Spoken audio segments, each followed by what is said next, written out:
Now, when it comes to cheat meals, I don't mess around. Bowl 1, brownie and ice cream. Well, here's bowl 2 after I snacked on a little bit of a brownie.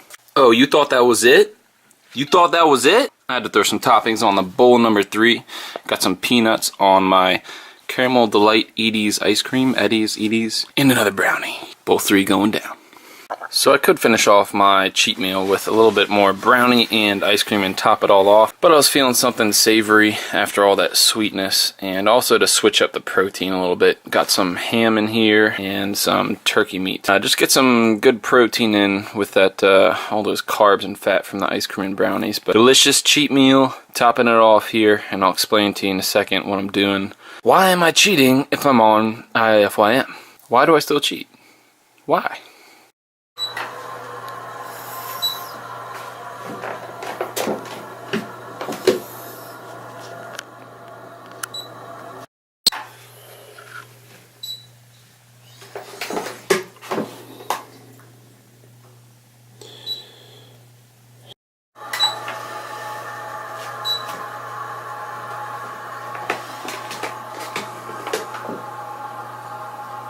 So it's about that time that we go over the InBodies that show how well I did while I was away on vacation. As you can see, I have 3 here, and I'll tell you why. It's because if you look at this one, which was the first one I took, this was on Saturday, so I tried to come in at ideal conditions, but our power went out when I opened the store, so I couldn't get on the InBody, and I wasn't sure how long it would be out, so I ate a little protein bar, and I wasn't as hydrated as I thought.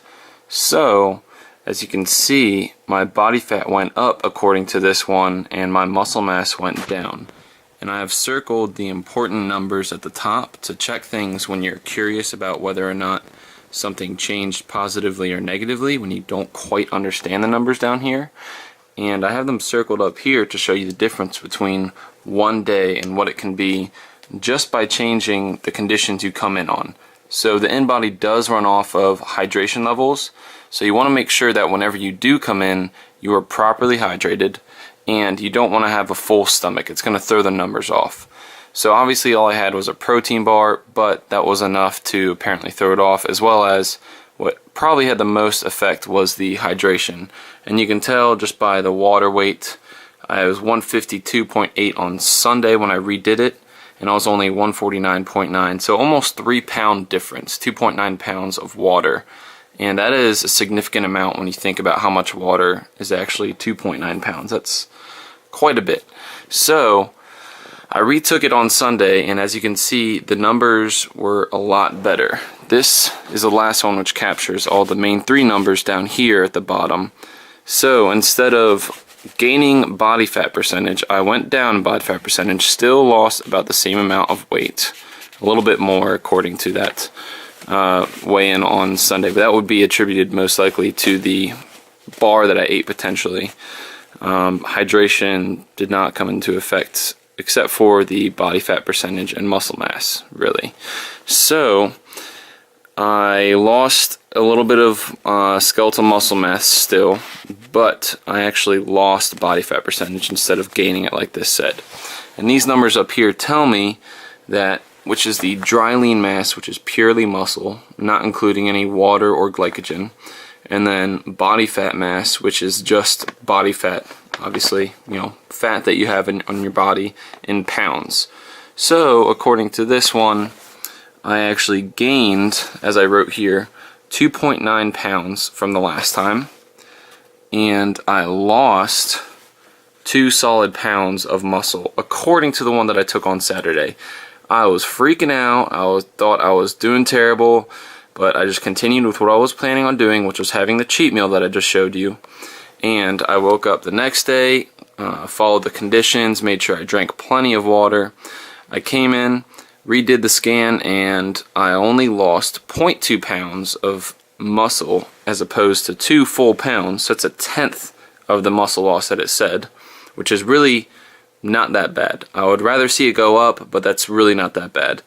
And then I actually lost 2.3 pounds of fat instead of gaining 2.9 pounds. So that difference right there is over 5. That is 5.2 pounds of fat difference. So make sure when you come in and do the InBody that you're in the proper condition as much as possible.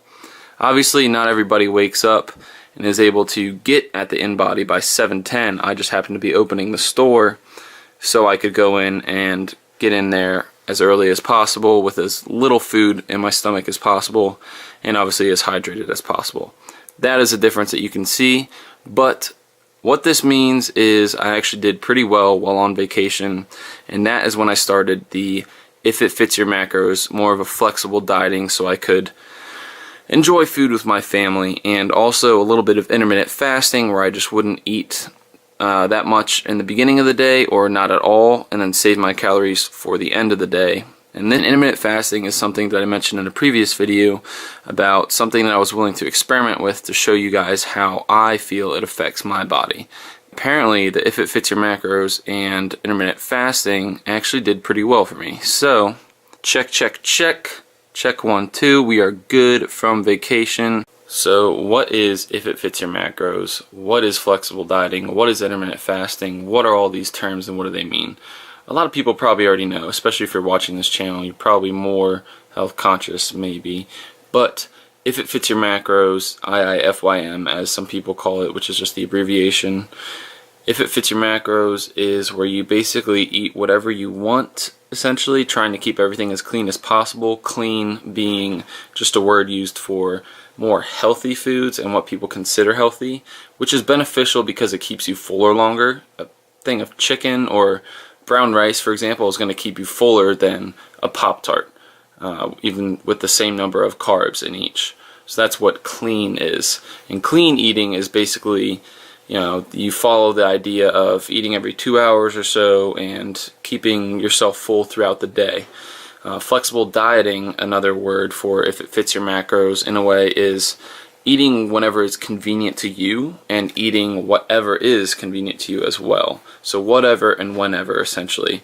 And it's deemed flexible dieting because it's more flexible for the common person to use today, which is what I want to use a little bit. Obviously, I started when I was in San Francisco because we were going out to eat and I wanted to be able to eat with my family. They were already getting a little annoyed, I could tell, with me having to stick to just this chicken and high protein, high fat, low carb, except for one day of the week. I still had a cheat day on Saturday. I went kind of bonkers. I kind of was a little bit afraid that I messed things up there, but I still recovered, did a lot of walking and cardio the next day and came back from it. But If It Fits Your Macros, you're going to need to use MyFitnessPal for sure. That's going to be the best way to track and make sure you're getting the right amount of carbs, protein, and fat. Those are the 3 macronutrients that you need to track. And protein is going to be essential for building that muscle. Carbohydrates is our main fuel source, so we're going to want to have enough of that to help fuel our training. And then fats are essential for hormone production as well as joint lubrication and several other functions. So do not cut out a single macronutrient. That is what I like about flexible dieting. And also it's a lot easier for more people to adhere to as opposed to chicken and rice and all that, or even carb cycling, because some people just can't give up those carbs. So if that's you, if you have to have your carbs, flexible dieting is probably for you. What I'm doing here, why I'm doing this instead of carb cycling, I'm always switching things up, is because I like to see how different things work. I've been doing this for a few years, experimenting with nutrition and training, but I still know nowhere near as much as I want to know. So I'm experimenting with different ideas, and I've tried intermittent fasting and flexible dieting before, but I've never used either of those for an actual shred program. So I'm hoping that this will work out pretty well. If you follow Christian Guzman, he's a pretty big YouTube fitness channel, and he pretty much does this idea, not always intermittent fasting, but flexible dieting, if it fits your macros, and obviously he sees results, so why can't I? So I'm just trying it out to see what it does. For me personally, I think carb cycling is very efficient. If you can do carb cycling, give it a try.